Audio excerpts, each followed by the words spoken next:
Dictionary.com describes being in a rut in the following way: a settled or established habit of course of action, especially a boring one.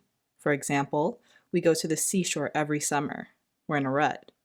Or after 10 years at the same job, she says she's in a rut. This expression alludes to having a wheel stuck in a grove in the road. Last week, we discussed your worthiness with setting goals. Now, if you have goals, if you have aspirations, if there are things in your life that you've wanted to pursue, but you haven't been able to press the button and go, then chances are you're stuck in a rut. You are stuck in a course of action, a set of actions that are comfortable and that you gravitate towards. So today we're going to talk about how to get out of that rut so that we can better pursue our goals. The first thing that I suggest that you do is very simple and requires no physical action at all. Understanding your why, identifying your why. What is your desire for change? Why do you want things to be different in the first place? Understanding why your goals are your goals. A lot of times, the things that we want and the goals that we set are a reflection of our relationship with our community and our relationships with other people. So once you take the time to really sit down and understand why you want what you want for your reasons, separating everyone else, you give yourself the ability to nurture your desire in a way that is authentic to you. The reason why so many of us have these goals that we never actually pursue is because deep down, we don't care. We don't want them. We don't really want the goal. We just know that if we achieve this thing, it will be attractive to the people in our lives. And that's giving our ego enough initiative to say, I think I want this. So when you sit down and identify your why, you can strip away all the reasoning that you give yourself that may have to do with other people and start to give yourself reasons for wanting it that have to do with you, your life, and your journey. When you understand what is driving your desire for change, you can understand why you're making certain decisions today and better understand how you would like to change those decisions. For me personally, I have decided to really start focusing on my skincare again. I ebb and flow with my skincare, and I was in a rut for a long time with washing my face every day with like just a cleanser, but that was it, cleanser and moisturizer. And because I have oily skin, I know what my skin likes, I know what my skin needs, but I just fell out of love with my routine and I fell out of love with keeping my routine up, and I was just doing basic bare minimum for my skin. So I really had to sit down and ask myself, why does this little voice keep popping up? This little voice kept saying, Dom, morning and night, take care of your skin, morning and night, go back to your 4-step routine, morning and night. Why does this voice keep popping up? I would shoo it away because I think I started to see this content that was like, you don't need all of these steps in your skincare routine. It's capitalism. It's not that serious. I would see content like that and be like, yeah, I don't need it. And I fell into this paradigm of, it's capitalism. I can just do moisturizer or I can just do cleanser and moisturizer and it's fine. So I had to ask myself my why. And I know for a fact that it is easier for me to get on camera. It is easier for me to do a photo shoot. It is easier for me to show up in physical spaces and teach fitness classes if I know that I am glowing and I look healthy.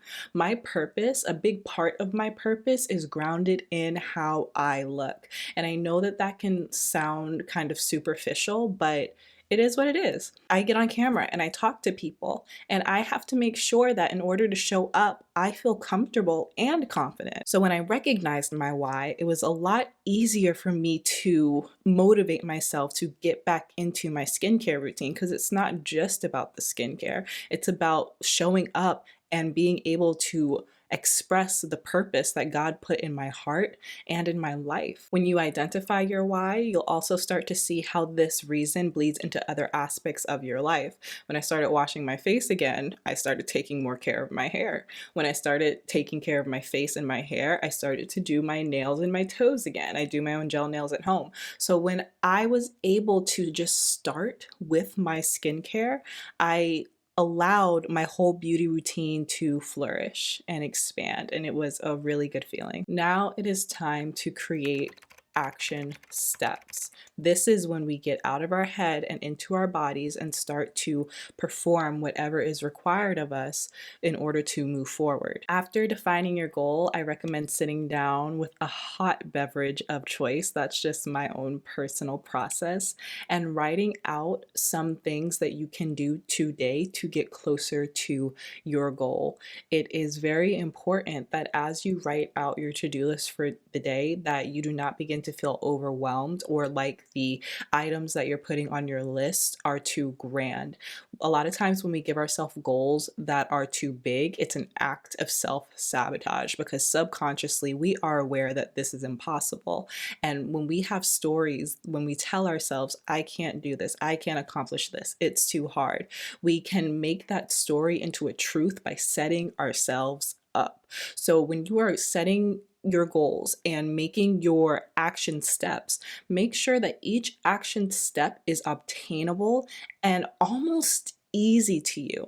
There will be enough challenge in being consistent. You don't have to make the action steps these huge, hard trials. They can be easy, they can be simple, they can come naturally to you. Because for a lot of us, when it comes to getting out of a rut, the challenge comes from the act of showing up. So make sure that when you're creating your action steps, it's not too hard. Finally, the very last thing that you want to do in order to get out of a rut is to make a different choice. They say that the definition of insanity is doing the same thing over and over and expecting a different result. When you make a different choice, you end up creating flexibility within your personality. When we get stuck in a rut, when we do the same things over and over again, eat the same things, hang out with the same people, watch the same shows, read the same books, we're subconsciously implementing an idea of who we are into our mind.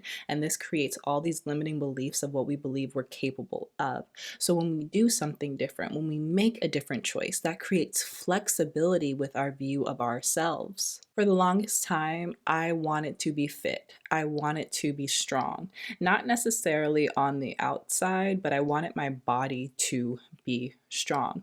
Because I have a history of multiple sclerosis, and I also had a couple of challenging pregnancies, I have a lot of limiting beliefs within myself about how hard I can push myself and how hard I'm willing to push my body. So I created a limiting belief that I can't be strong because my body can only do so much.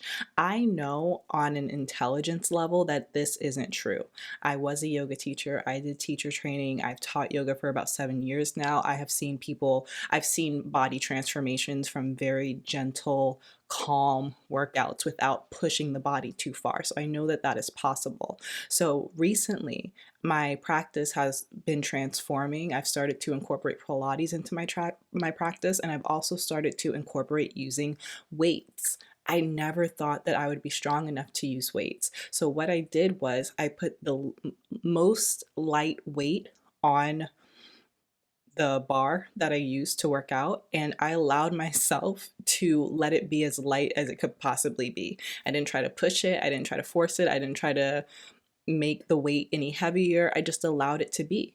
And then throughout my workouts, I've been incorporating weights and I have been getting stronger, and I've been seeing changes in my body and my energy levels. And that all came from making the choice to incorporate weights into my practice. I also have a limiting belief that I can't run if I'm not depressed. So weird, so bizarre, but for the past few years, I've been running and I have not been able to run for more than a mile. And I have this belief that it's because I'm happy, because years ago during my first marriage, I was depressed and I was running 4 miles a day. So I'm just like, I'm happy now. I can't run that now. So I actually also started a couch to 5K plan. Let me know if you are interested in doing this with me, and I will put the plan that I'm using on the community tab. And I'll just talk about that more. It's a 12-week plan, so I'll talk about that more a little bit later in the process, but I just wanted to make you aware in case you wanted to do that with me. Okay, it is time for you to get out of your rut. Identify your why. come up with a plan, and make a different choice. Thank you so much for watching this video. I really enjoyed making it. If you did like this video, please make sure to give it a thumbs up so other people on the platform know that it's valuable, know that they should click on it, maybe even send it to a friend or two. Also, if you would like me to expand on anything that I've talked about today, let me know down in the comments and I'll be more than happy to do that. Last but not least, please make sure that you are subscribed and that you click that notification bell so you can be notified when I come out with a new video. I love you so much, but Jesus loves you more. I'll see you next time. Bye.